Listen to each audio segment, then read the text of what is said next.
everyone to FTC Kickoff 2020, the most ultimate of games. I'm My3 from Fixit 3491. And I'm Ines, also from Team Fixit 3491. My3 and I are honored to be your MCs for today. 2020's definitely been a year full of surprises, but things are about to brighten up with the latest game. Everyone, welcome to the 2020-2021 season, Ultimate Goal. Or as I like to call it, the closest I'll ever get to doing a sport. Before we get started today, we would like to respectfully acknowledge that we are fortunate enough to be able to gather on the unceded territory of the Coast Salish people and many other indigenous tribes whose traditional relationship to the land continue to this day. We've got a very exciting show planned for you all today.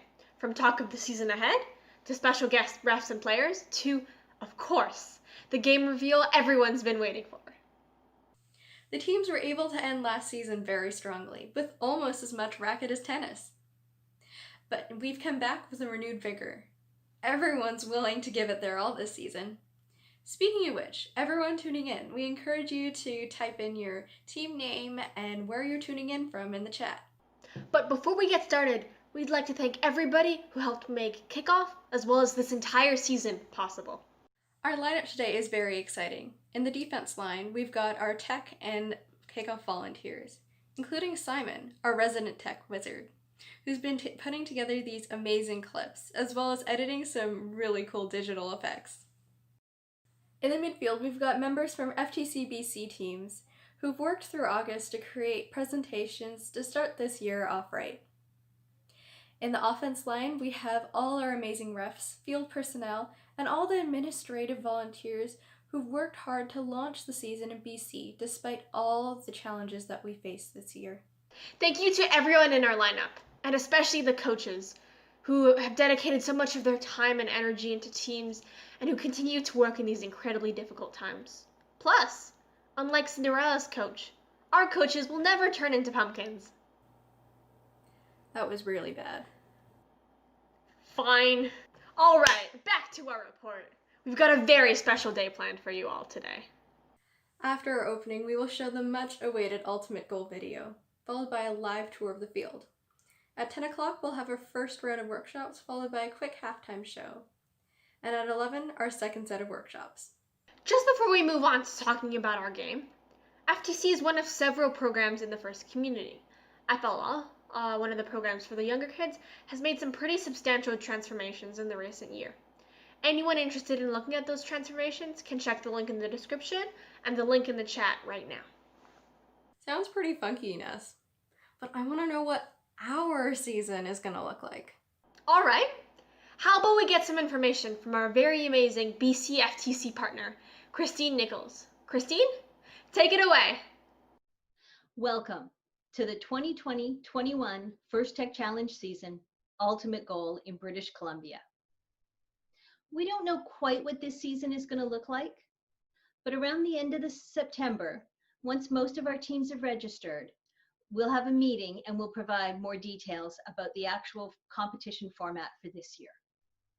In the meantime, we do know that some of our teams should have the opportunity to compete at live events, probably with fewer teams than were at events in the past.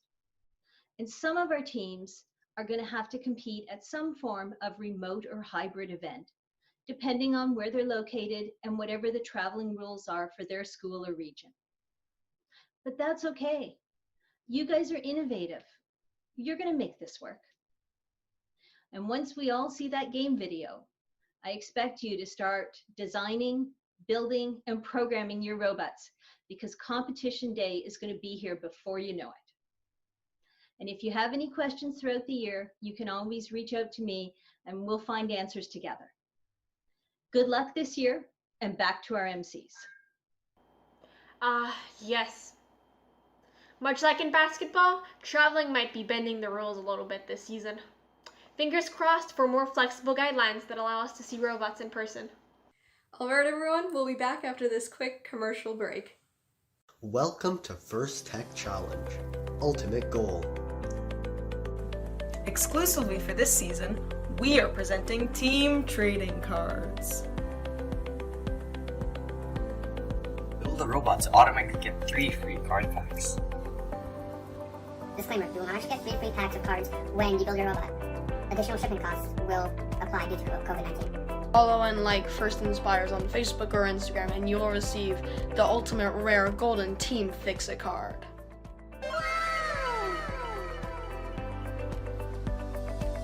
So collect all our cards and go kick some robots.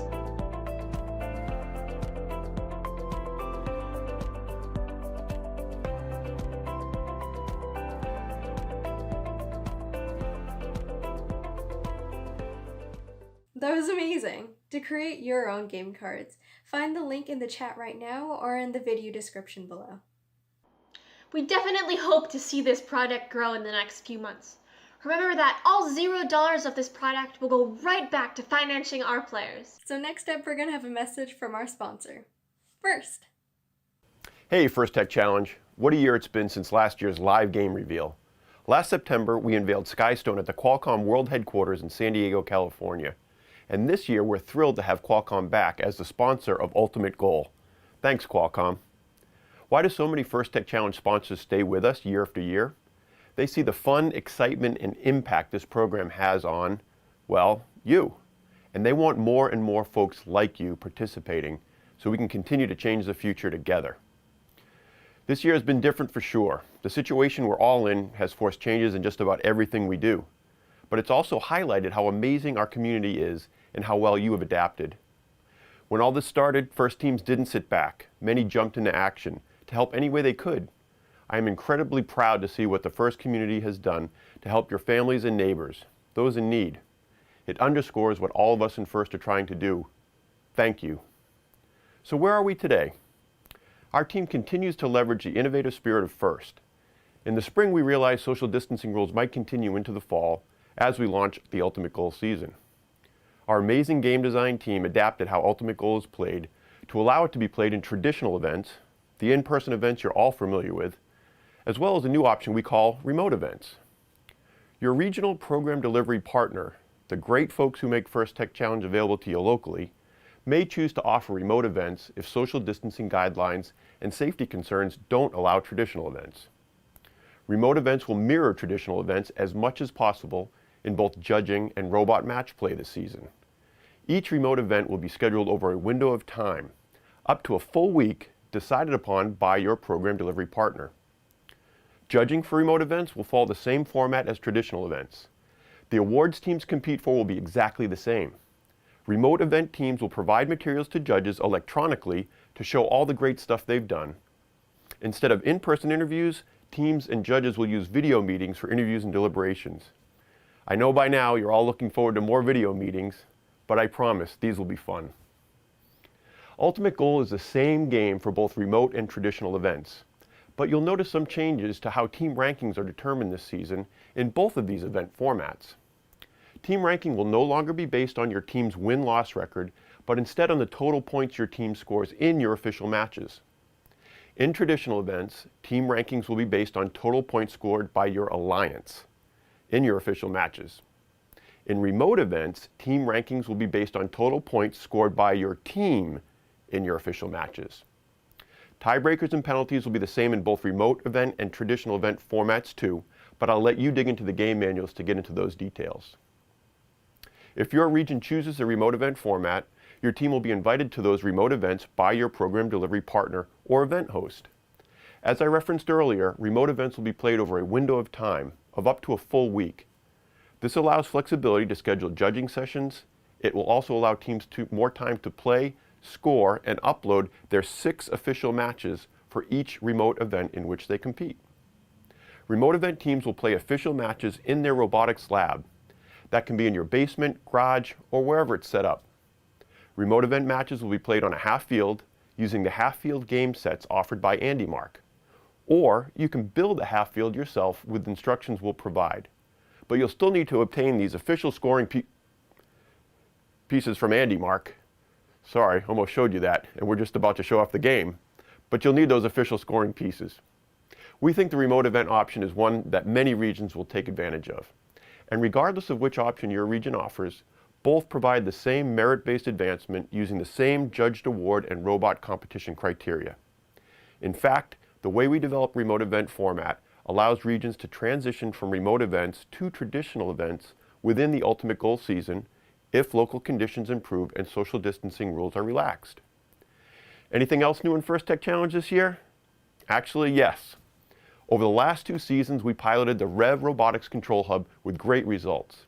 As you might already know, the Control Hub combines the functionality of the Expansion Hub and the on-robot Android handset, or brain, into a single device. This makes wiring just a bit easier and the physical layout of your robot a bit more flexible. The Control Hub does not include a built-in camera like Android handsets all have, but Control Hubs were designed to accept USB-connected cameras. Not only that, we're introducing USB cameras into the robotics kits this year. We want you to continue using the amazing Vuforia and TensorFlow sensing and logic in your robot designs. Teams can definitely continue to use the Rev Expansion Hub and on-robot Android handset configuration, and we know most of you will. That setup will continue to serve you well in your design, development, and competition. We've also modified judging a bit. Same awards and processes for judging, but this year teams can request judging feedback. First judging and the awards recognizing team accomplishments are great, and if you win an award, well, that's some pretty good feedback you did well. But of course, not every team wins. We want to give teams the opportunity to get feedback if they ask. That feedback from judges won't be a grade or score, but some idea on how the judges saw your presentation and your work. Remember, many teams may be submitting A-level work to judges, but the hardest part in First Tech Challenge judging is which A-level work was the best in that event. Keep an eye out for invitations to monthly calls where our team here at First Tech Challenge will talk about and answer your questions on scoring and the FTC Live scoring tool teams will use for practice and official matches, how remote judging works, and help you with any technical questions you might have. I can't wait for you to see Ultimate Goal, but I want to leave you with, after hearing what I've shared, is a clear understanding that your team has options in how to compete in the really cool game we're just about to show you. And regardless of where you are, anywhere around the globe, you can do this. Together, we will do this. Thanks, and have a great season.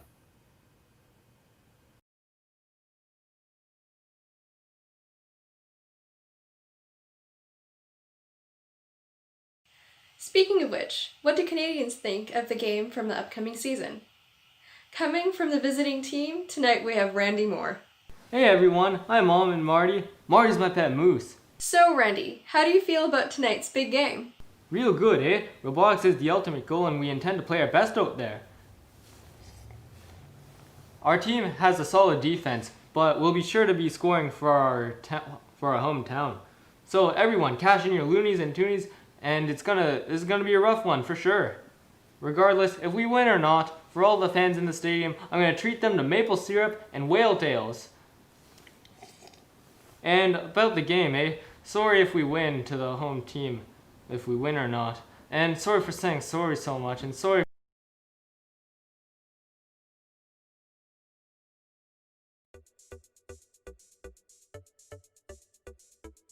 Hey, this is Joshua Combs from Team 8417 Electric Legends. Hi, my name is Imans, and I'm from Team 4042 Non-Standard Deviation based in Seattle, Washington. Hi everyone, my name's Cheryl, I'm with Team Parabellum. Hi, I'm Lily from Team 417 Skid. I think the new game season is going to be pretty interesting. In our team meeting today, we kind of did discuss a little bit of what we thought the season might be like, and a few ideas for suggestion. For this year's gameplay, I'm thinking it'll definitely be a shooting game, as many other people have theorized from the trailer video. My theory for this year's game is that it is going to be like a soccer match. Red and yellow cards, there is something called a sports start. 1, because the name of the game is Ultimate Goal. 2, not many, the first sport that comes to mind when it has a goal is soccer. 1 was that ultimate goal, okay, so it has to be really ultimate, it has one goal.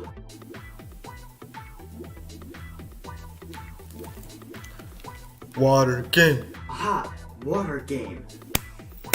Water game. We think Ultimate Goal will primarily focus on launching game elements, specifically discs, much like the 2013 FRC event called Ultimate Ascent. Of course, managing manipulation and launching of game elements will be difficult, considering everything will be in the water. Water game. water polo, because, you know, you got the goals, it's like, kind of like soccer. And 3, if you look at the logo, it's like a soccer goal. So that's my theory. But it's really ultimate, it's very intense, there's a lot of like craziness. I don't even exactly know how that works, but anyway. There's elimination matches, and there's a human player. I know that's not really new, but we did have it last year, so I guess you can kind of consider it new. Another idea was that it's actually just going to be like maybe a combination of a lot of different sports. But I also think it'd be really interesting if there were more gameplay elements. So this year we really only had the stone, sky stones, and stones, but that's exactly the same shape over and over again for every single task. So I think because we saw such a variety of sports in the trailer, it might be a possibility that they're going to introduce different gameplay elements like a ball, a disc, a cube, and there'll be different tasks with different items. One suggestion was that maybe there'll be like some big balls, some small balls, we have to put them in different buckets or score things. And another suggestion was frisbee, because, you know, ultimate frisbee, but problem with that would be it's a small field. So that Electric Legends, that's what we were thinking. And yeah, I think it's going to be really fun, lots of gracious professionalism, obviously, and yeah, it's going to be great.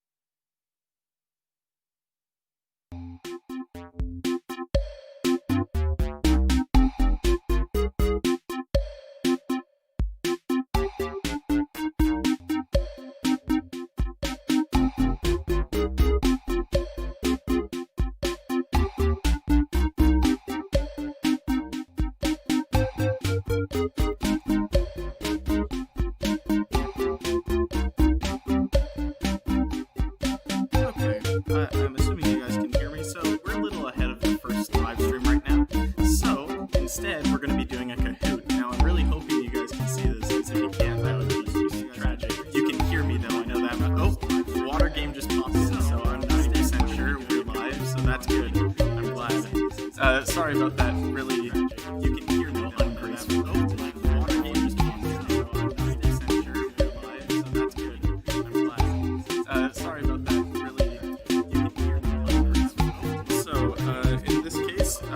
If you don't have another device, we recommend opening it up in another tab. If you're on a laptop or if you're on your phone, maybe have this video running in the background and open it on a web browser. If you haven't played before, you go to the link that is on the top of the screen right now, and you put in this pin number and the name, and you can join.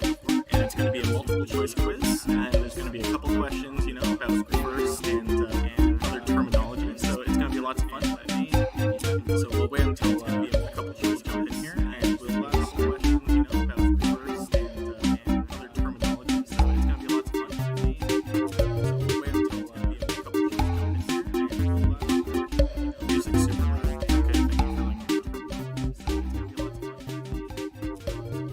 Is this better? Apparently, yeah. I just checked this. Yeah. Okay. Is it better now?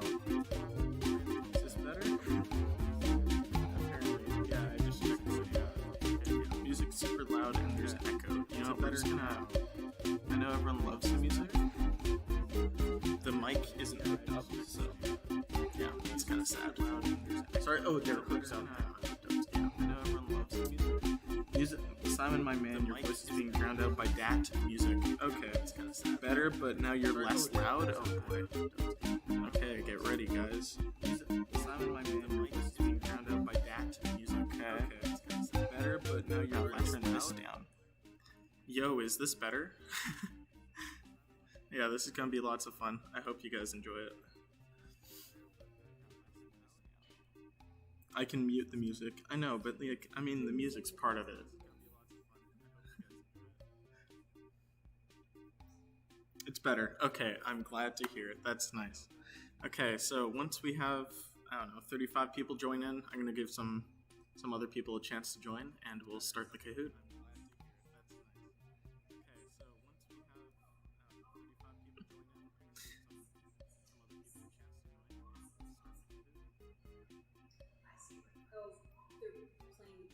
They're playing the game? Yeah. We're going to do the Kahoot real quick, and then we're going to play the game video after that. Are you guys ready? Because I am. We're going to do the Kahoot real quick, and then we're going to play the game video after that. Okay, question 1. What is a robot? This is a hard one.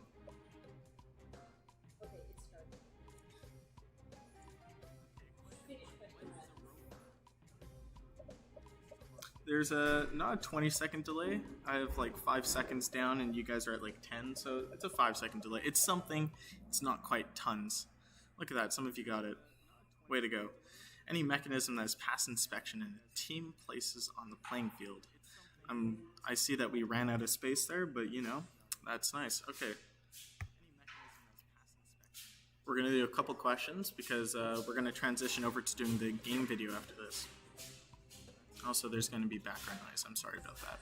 Okay, how are ranking points scored this year? By the combined score of you and your alliance? By the amount of wins you have?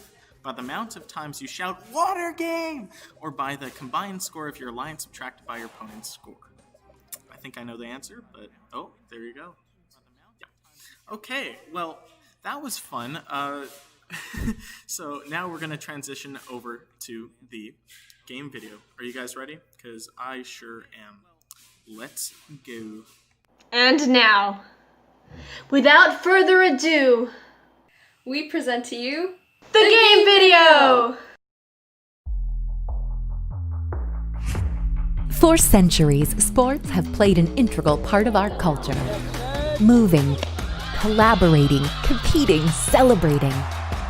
We rally around our athletes, lift them up and admire their awe-inspiring moments and stories that give us hope.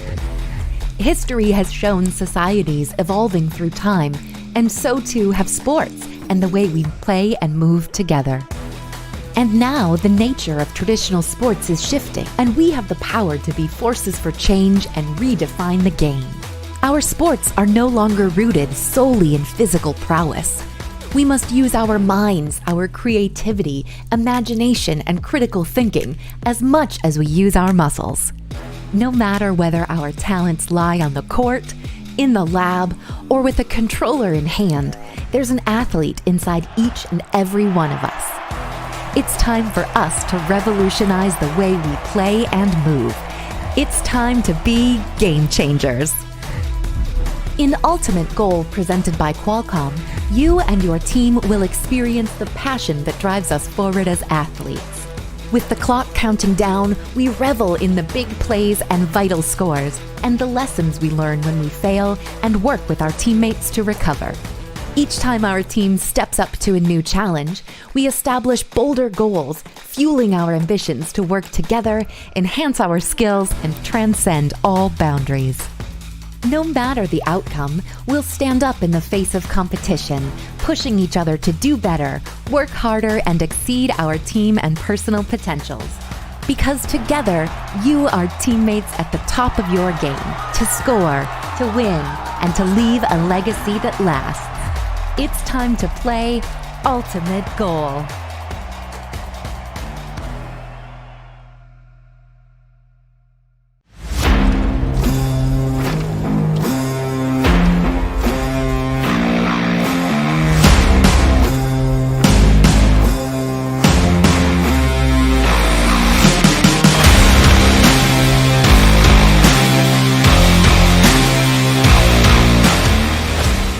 Welcome to the First Tech Challenge 2020-2021 season game, Ultimate Goal, presented by Qualcomm. Part of the first Game Changers season, powered by Star Wars Force for Change. A team consists of up to 2 driver operators, a coach, a human player, and a robot. The robot must be built from materials specified in the game manual and fit within an 18-inch sizing tool, but may expand after the match begins. Each match is played with 4 randomly selected teams, 2 per alliance. Each alliance is allowed only 1 human player. Your opponents for one match may be your partners for another. The game is played on a 12-foot square playing field with a foam tile floor and 1-foot-high walls. 5 unique navigation images are located around the field perimeter. At one end are 2 tower goals, each containing 3 alliance-specific goals with return racks. Between the 2 tower goals are 3 red and 3 blue power shot targets. There are 2 red and 2 blue taped start lines, and 3 red and 3 blue target zone goals. Red and blue tape squares indicate starter stack locations, and a white launch line divides the field.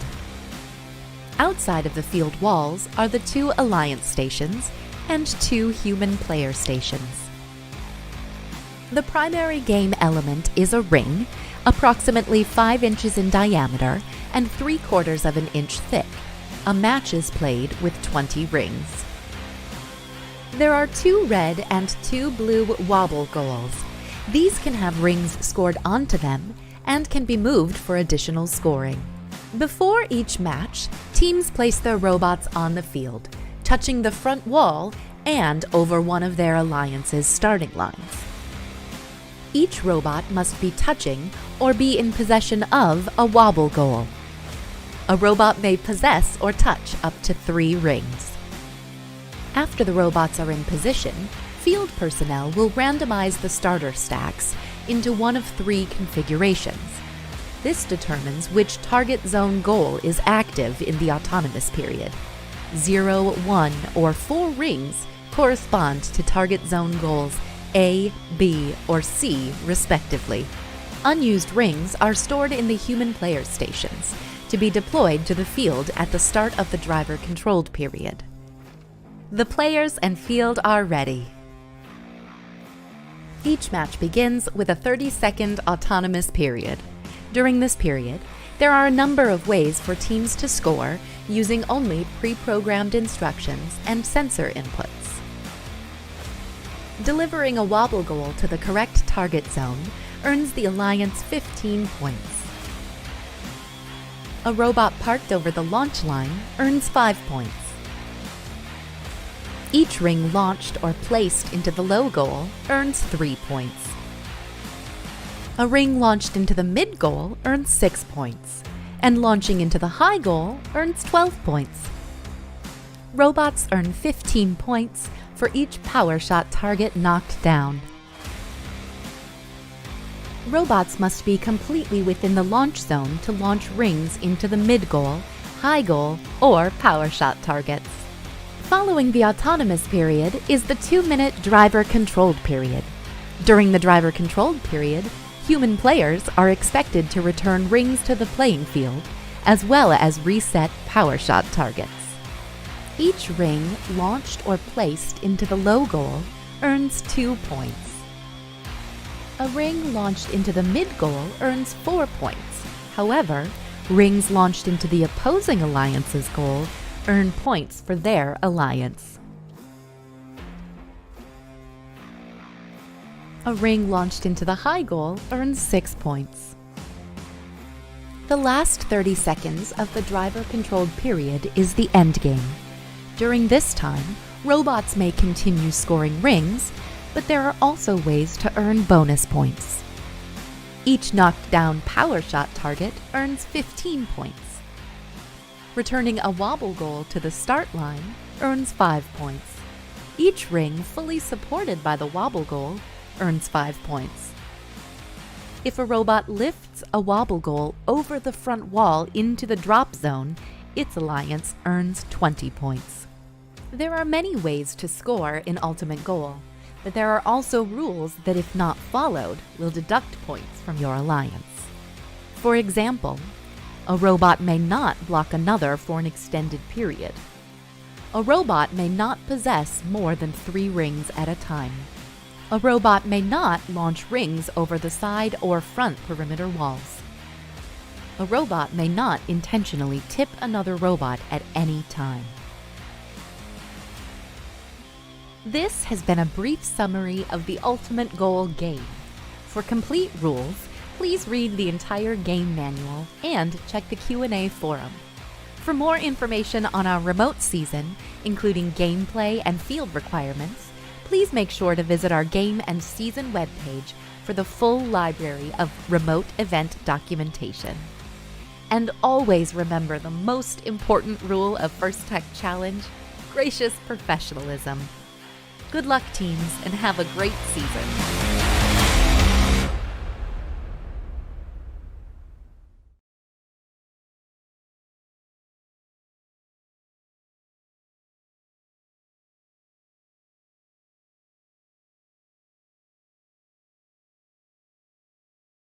Wowza, that's a lot to process. There's a lot to discuss and break down here. We really need a real professional breakdown and analysis of the game, which is why we bring you to our ref correspondents, live from the field to report on the rules. Refs, take it away. Okay, you're live. We bring you to our ref correspondents, live from the field to report on the rules. Refs, take it away. So hello and welcome to the Live at the Field. Of course, we're doing a bit differently this year. My name is Cass Silversides. I use they, them, their pronouns, and I'm a head referee here in Victoria. I'm going to encourage you to put some questions into the chat or wherever is going to be good for getting questions. And I'm just going to go over some of the different things in the field because unfortunately you're not able to come and interact with it as much this year. Over here we have the front of the field. This is the audience side. These blue and red lines, the start lines, your robots are going to need to start touching the back wall and the line over top of the line as well. Your robots can be preloaded with up to 3 rings and a wobble goal. Loading can be touching your robot. They do not need to be in possession of the robot, but it is your choice where you place it or if you place them. Any rings you do not use will get placed behind the towers for the human player to introduce later on. Just because we're here at the wobble, I'm sure you're all interested in watching how it reacts. It does wobble quite a bit. In weight, it's about the weight of an apple, maybe a bit heavier. I'm sure there are dimensions somewhere for the actual weight of it. The rings are nice and spongy, which is going to be another thing that's going to be different this year, is that they are not hard plastic.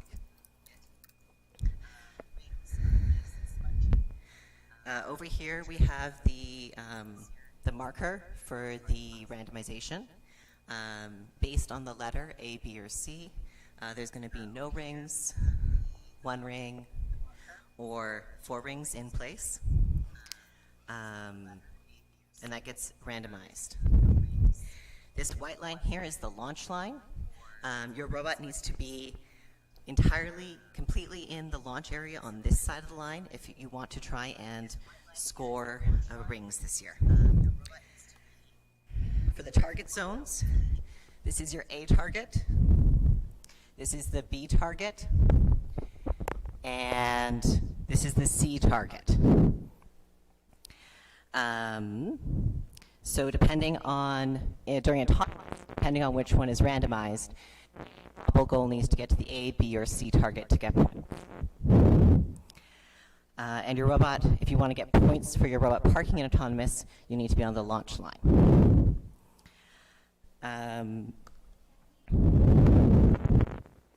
Can you place rings in the lower target? Unfortunately, the definition for a ring to be scored is that it needs to be launched, but you are allowed to be in this area when you are launching the lower ring. Let me just confirm that definition.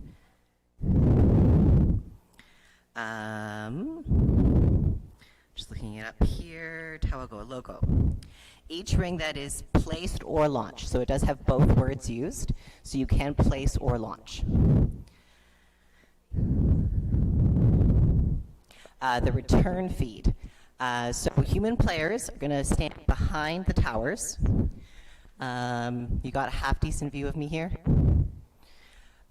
So typically a human player would not be able to do this, but this is the only ring I have accessible. There is a return chute on the inside of the tower, and it's about the size of a ring. And if you give it just a little bit of a push, it rolls onto the field. Rings must touch the field. I'm sure that will be clarified in a Q&A. But there is a point mentioned that if it has not touched the field, it is not considered a scoreable game element.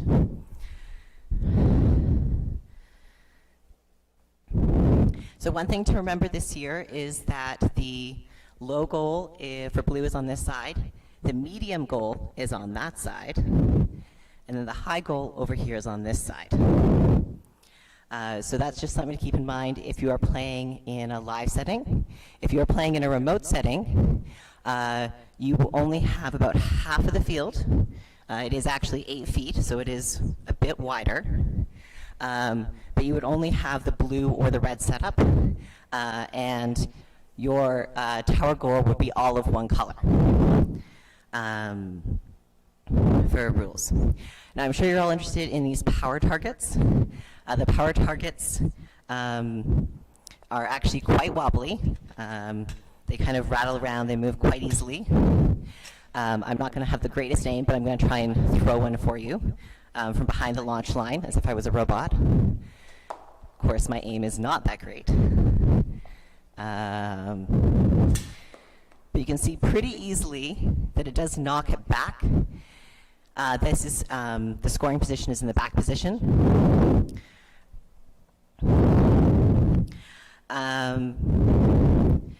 So just a reminder to human players that during driver control period, as robots are launching their rings, these might get moved into the back position. And so near the end of driver control period, it would be a good reminder for you to move all of the targets from the back to the forward position so they can get scored during endgame, because they only count if they get moved during endgame. Yep.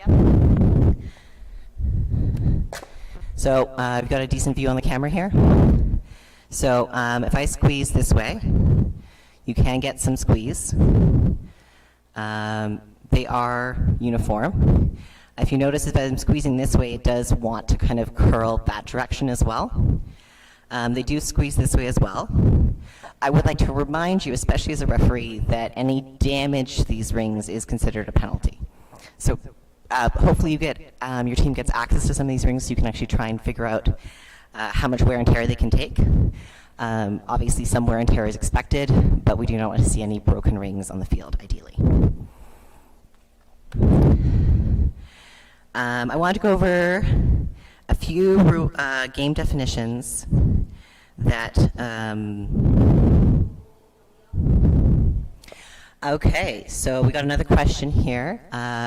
Can you load a wobble goal in teleop and score it during endgame? And so there's an explicit rule in game rules that you cannot start an endgame activity until the start of endgame. So I would recommend that your robot maybe gets the rings ready. You're allowed to possess up to 3 rings at a time, and then you wait for the countdown for endgame, and then you can score them on the wobble during endgame. Also, if a ring is fully supported by the wobble and your robot is carrying the wobble, the rings supported by the wobble do not count for your possession limit or your controlling limit. Yes, you can have more than 3 rings in the wobble and carry the wobble around. Just a reminder that if you are touching an object, it cannot, if the robot is touching an object, it cannot count as scored. So if my hand's the robot and I'm touching this ring in the middle here, the ring on the bottom would score and the ring on the top would score as of our current understanding of the rules. And the wobble would score, but just not this ring in the middle here.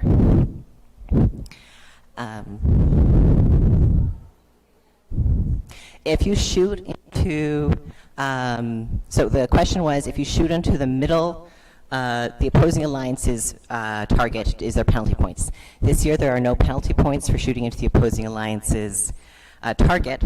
If any, but the opposing alliance will get the score for the ring in that position. One thing that's really exciting this year, as a referee, for me at least, having to read through these rules, is that we have 3 definitions of scoring. So we have live scoring that happens as it is happening. So that is the rings going into the target. Also, if a ring is launched before the end of a time period, it is still valid to be scored once it has landed. We also have a scored at end of period. So that is what we consider a snapshot of the field at the end of the period. Some things are scored in that sense. And then there's also a scored at rest. So this particularly applies to the rings that have been moving. Also, the power targets, they are scored at rest. So that is, you let everything come to rest. Usually it's a second or two, and then that is the score.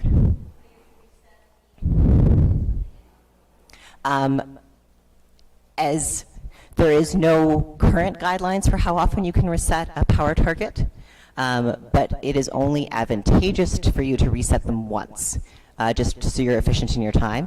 And that should be near the end of driver control period or at the very start of endgame. There is considered to be a 10-second grace period in there. So just keep an eye on the clock if you're a human player, and hopefully use your time efficiently. Because this is something that is scored at rest, you can only get a maximum of the 3 power targets for a team. That is my current understanding. Just a reminder, because I haven't mentioned already, I do recommend that you look at the game Q&As because our understanding of the rules changes throughout the season very often. Another game definition that has been updated this year, down a bit. Okay, is that any better for volume? The inadvertent definition has been changed. So an outcome that is not a planned strategy and is not predictable as a result of persistent or repeated actions. Unforced or unexpected robot actions based on software commands are not considered to be inadvertent. So that is going to be very interesting to see how the game. Obvious thing that they're pointing out is that if a bot launches a ring and it hits your own alliance or your own team member, that is a penalty, and it is your responsibility that your robot launched it at a human player, or at a human alliance team member. So there may be other consequences of that definition, but we're going to have to wait and see. Another definition that is, in my opinion, a better wording is the new definition of interference. The interaction between opposing alliances robots that amplify the difficulty of a scoring activity. Actions that constitute interference should not be considered illegal except as specified by a game rule. So that is going to help clarify some of the inadvertent actions. One thing that is in the game rules, one of the game rules this year, a robot is not allowed to interfere with a launched ring if it is over 18 inches. So if your robot is 18 inches square and it has no extension that goes above that, you cannot, as long as you're not blocking a robot's field, but you would not be eligible to interfere with the launched game element, which is a good, in my opinion, a good definition. But of course, that may be clarified later.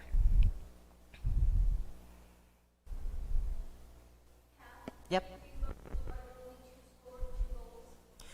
In the remote events, just a reminder that the target, you would have one target set up, and you would have a low goal that is blue, a middle goal that is blue, and a high goal that is blue. So they would all be the same color. It would be counted that way, whether or not the actual visual is that color or not, just in a remote setting. If you're in a in-person event, there would be 2 separate targets, and you would have the alternating middle target as usual. Yep.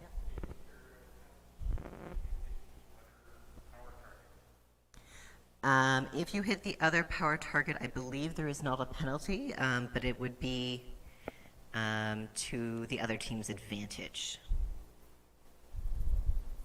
I have not seen anything about the game about the power targets.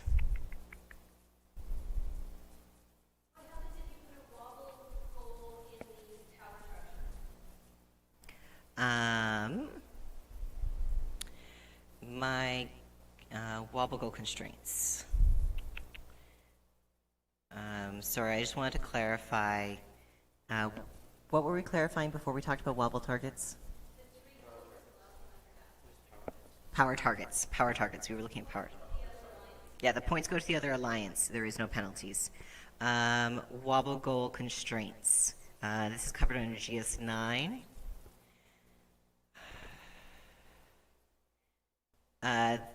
You may not interfere with the opposing alliance's wobble goal pretty much at any time.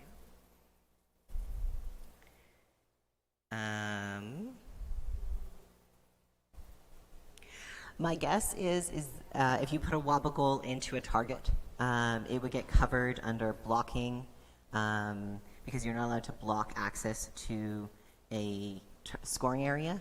But I currently do not see anything that clarifies that. I'm guessing I would recommend you ask it in the game forums or read up and see if you can find it. I have not spotted that yet.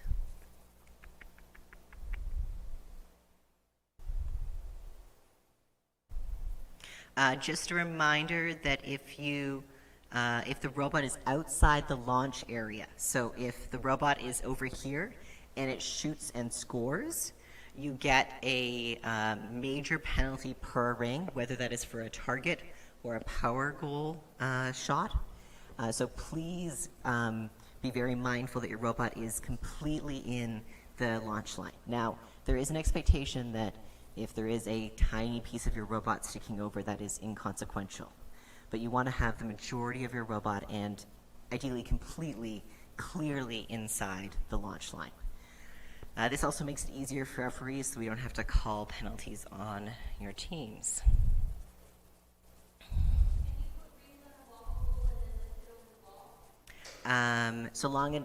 So the question was, can you place rings on a wobble goal and then lift it over the into one of its scoring areas? The answer is yes, so long as that all happens during endgame. So you will receive points for the rings placed on the wobble goal if they happen before the start of endgame. So be listening for that 30-second timer switch, or be watching for your clock.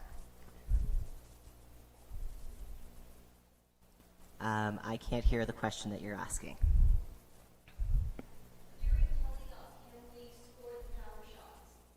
During teleop, can you score the power shots? Again, this is not, you cannot do that during teleop intentionally.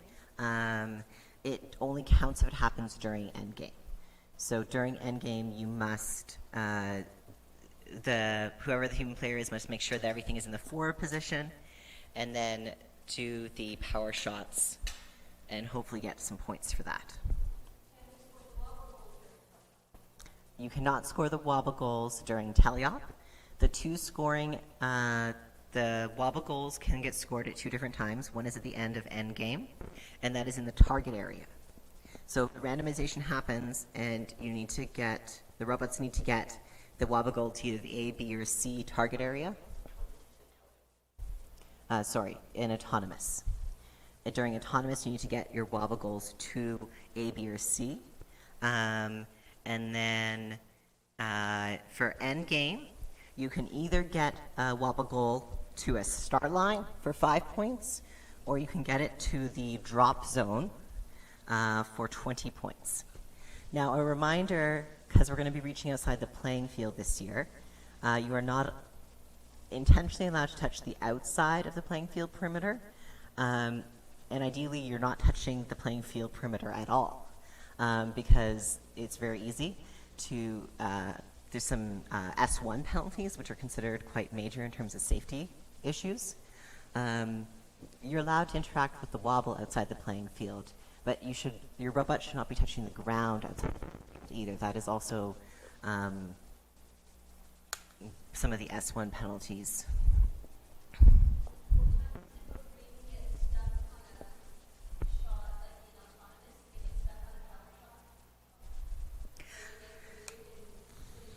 So there's clear rules for the human player to be able to interact with the target. If all robots are 24 inches, that's approximately 1 tile width away from the area, the human player could go in the back and try and get stuff unstuck. I personally have not seen any clarification if it gets stuck on a target area or power target area, but I'm guessing it would be under the same ruling. If I reset it, it does not necessarily fall off. Now, considering this is allowed, I'm guessing you're allowed to remove it and put it back into play.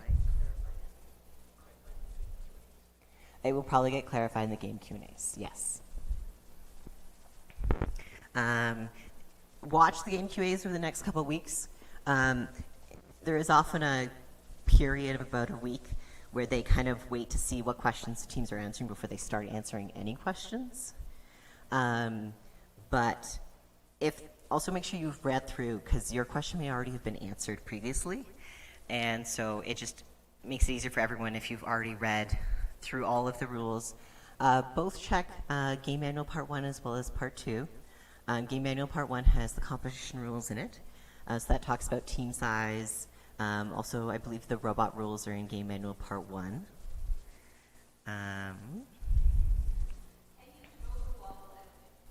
Can you throw the wobble? The wobble is not allowed to be launched. It is penalties for that. So it must be placed outside the field perimeter. I was just going to look and see if I can... Yep, we haven't spinned a wobble yet.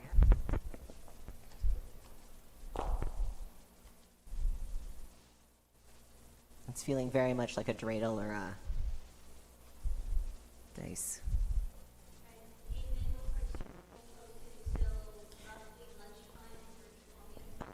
Annual Part 2 will be launched around noon BC time.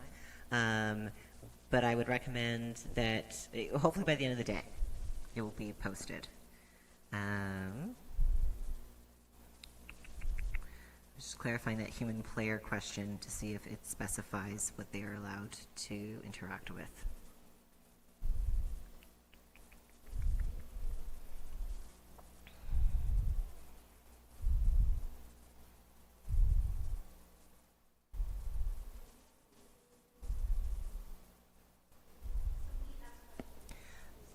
Okay.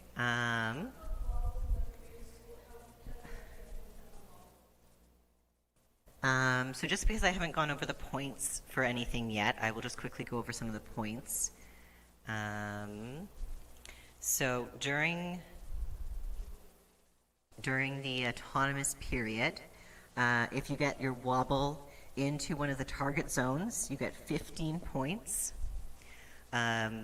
Also, if you get your robot navigated to the target line, that is 5 points. Rings scored into the low goal or with 3 points during autonomous, that would be a live score.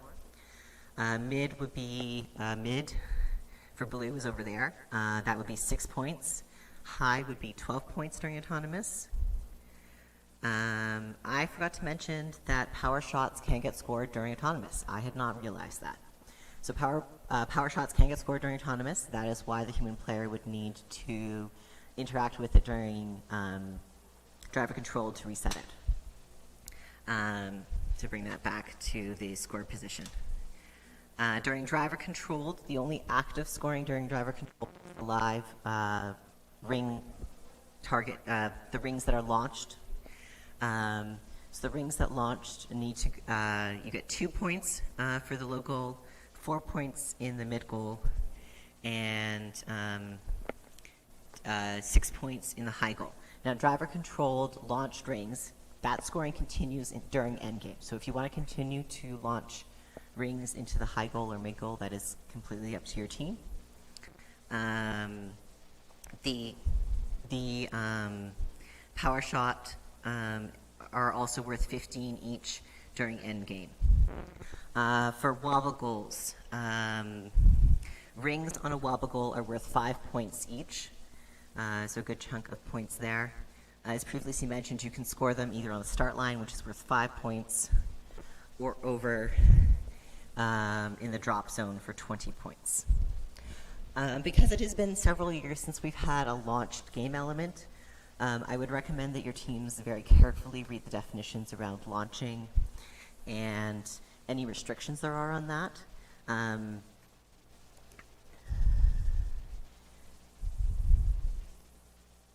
I cannot hear what you're saying. Yeah, I'm going to read the launching definition. I have missed the game rules this year, so I don't know if...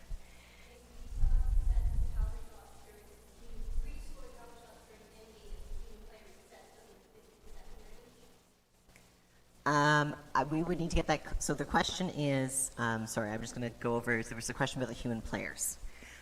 So if halfway through endgame, the robots wanted to reset this and re-score them, unfortunately they do not.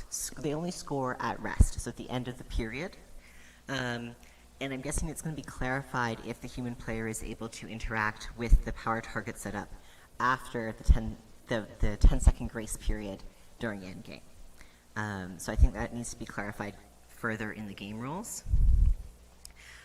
Just going back to launching, because it is such a new thing for many teams. Where is it? Here it is. Okay.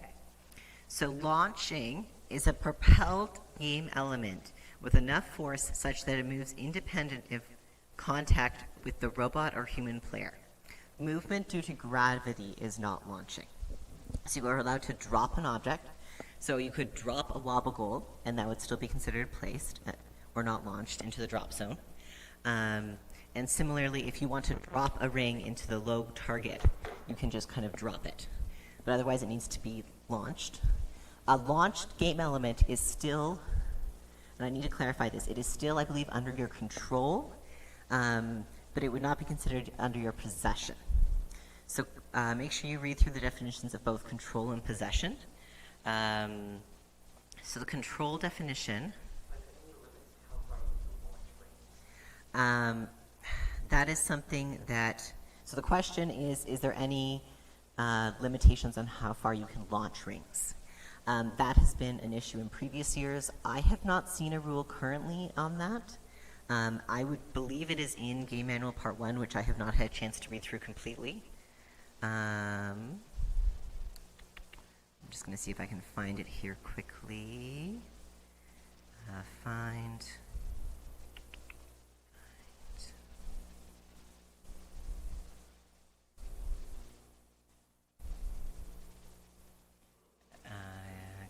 Game elements. Oh, just a reminder, just because I'm seeing this in the game rules.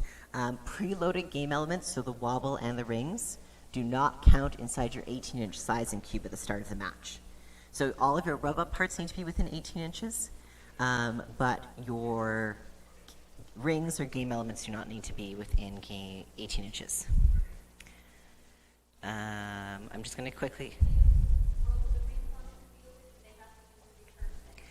Human players, question is, can human players throw game elements onto the field? Human players must return game elements through the return shoot area. So there is a small area here, and that you can give it, my current understanding is that you can give it some momentum. I'm guessing that will be clarified in the game rule if you can kind of give it some push, but it has to go through this return shoot.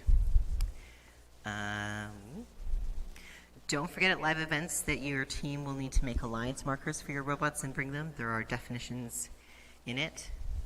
Okay, G, so for launch game scoring elements, it's covered under RG8, robot game rule.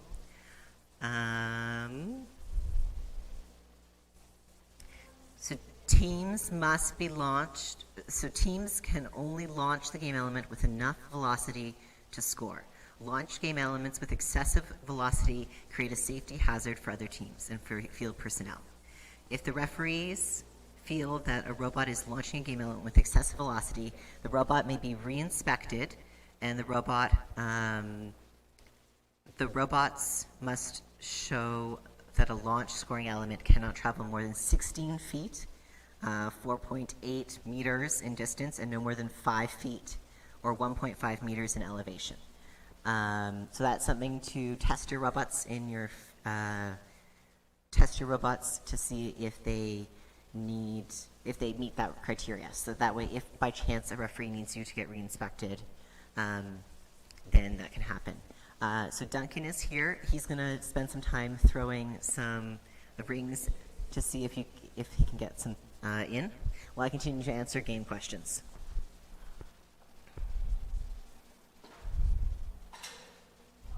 So as you can see that the rings getting thrown fairly easily move the power targets if they make contact. Obviously, that is true that they do not bounce very well. That's probably due to the foam.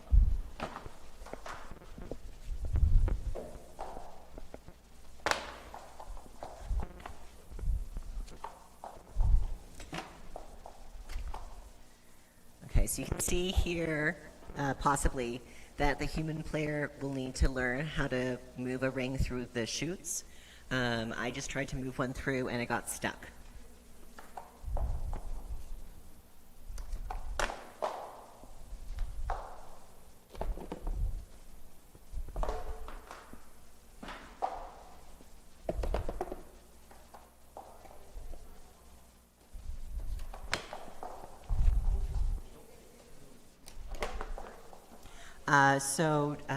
One mention that just was pointed out was that most of the targets do not fit a ring through vertically. There is no gap, very little gap. So knowing accuracy of robots, it's unlikely that many rings will go through vertically in the high goal.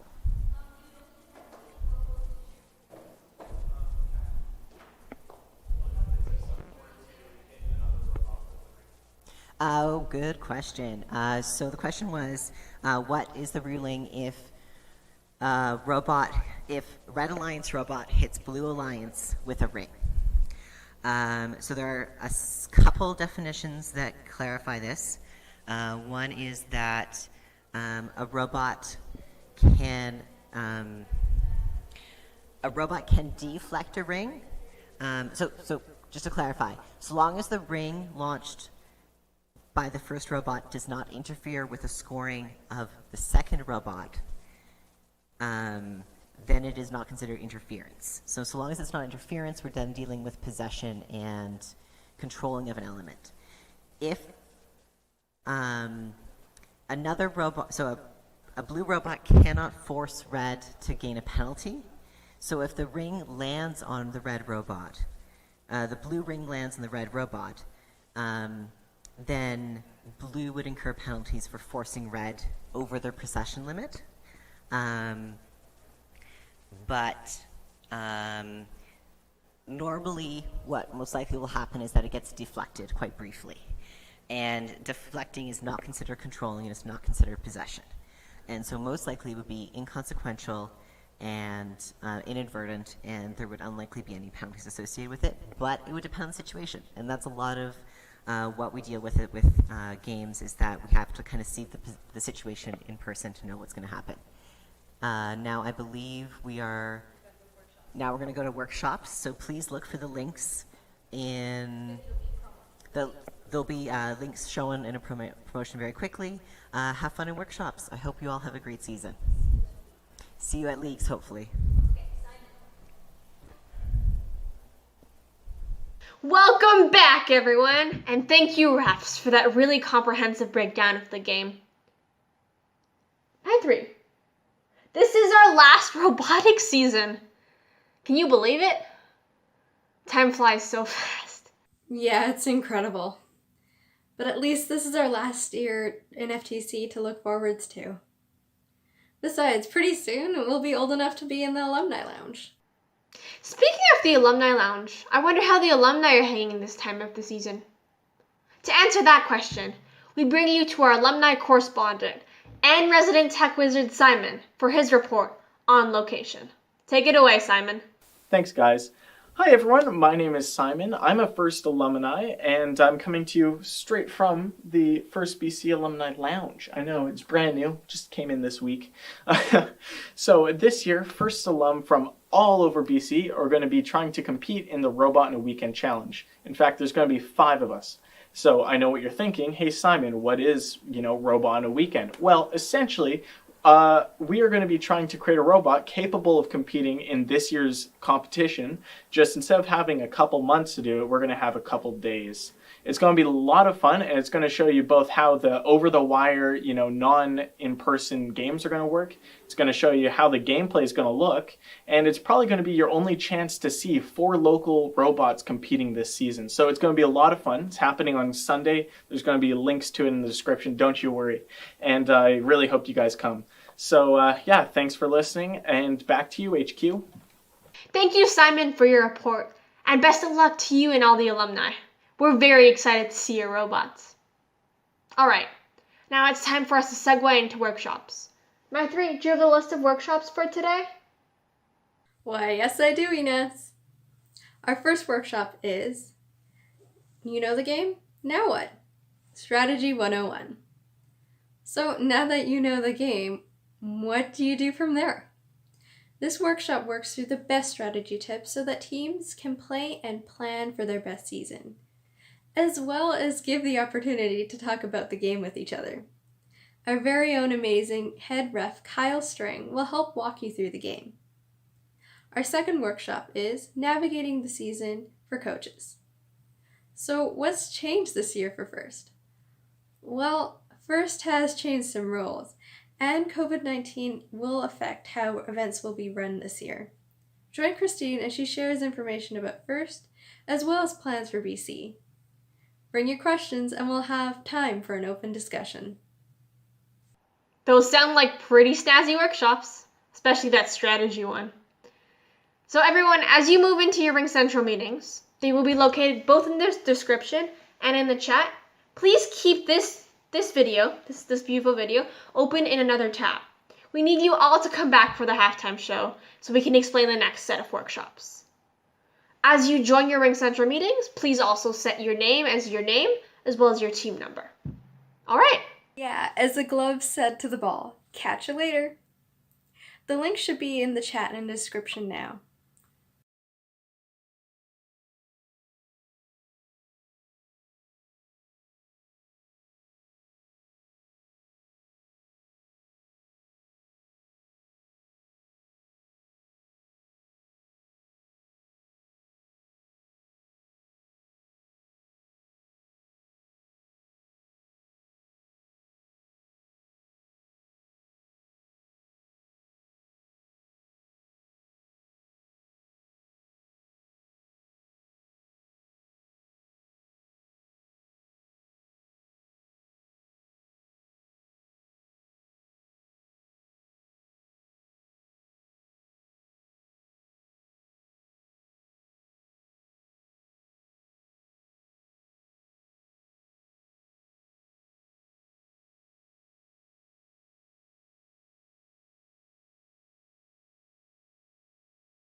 Hi everyone, and welcome back to the halftime show.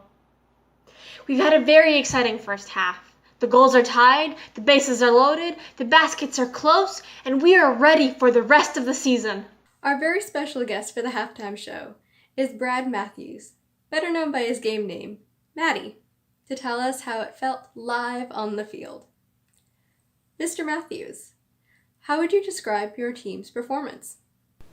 Well, I think there was a lot of hustle out there on the pitch today. It was a tough game for sure. I know the teams really gave it their all. Brainstorming, thinking of the season. You really saw the heart of everyone out there on the pitch today. Really you got to look forward and you can't look back. The teams really showed that out there on the pitch today. You got to keep asking questions, play the game, work on that offense, work on that defense, work on that planning. Thank you very much for those inspirational words.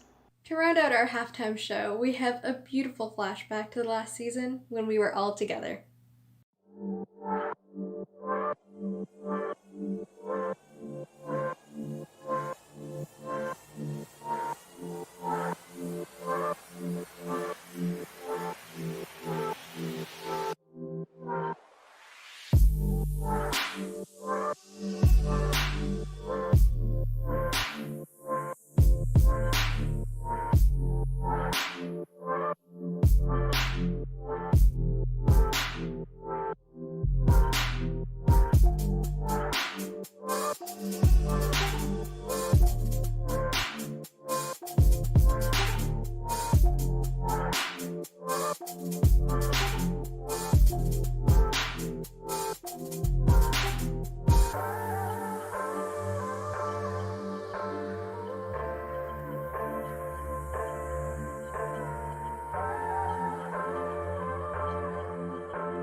Excellent.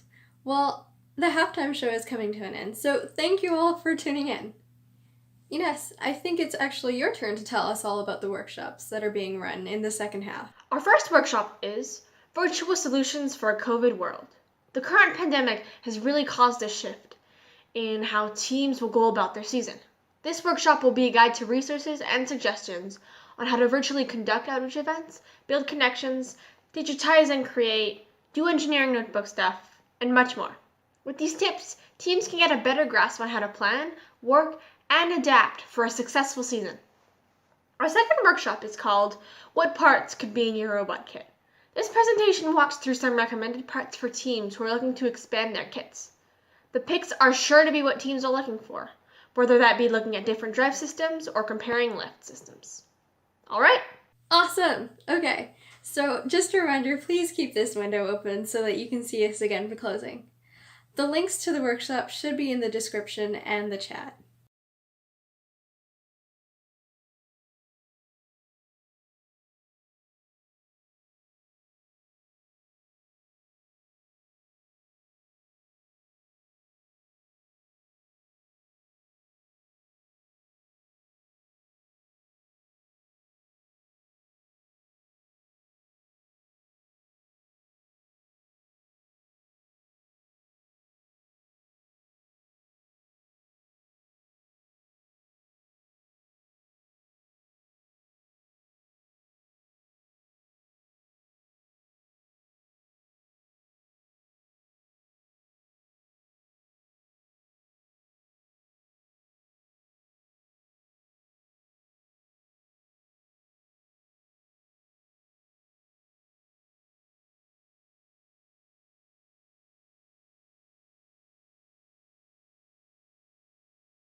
And welcome back, everyone.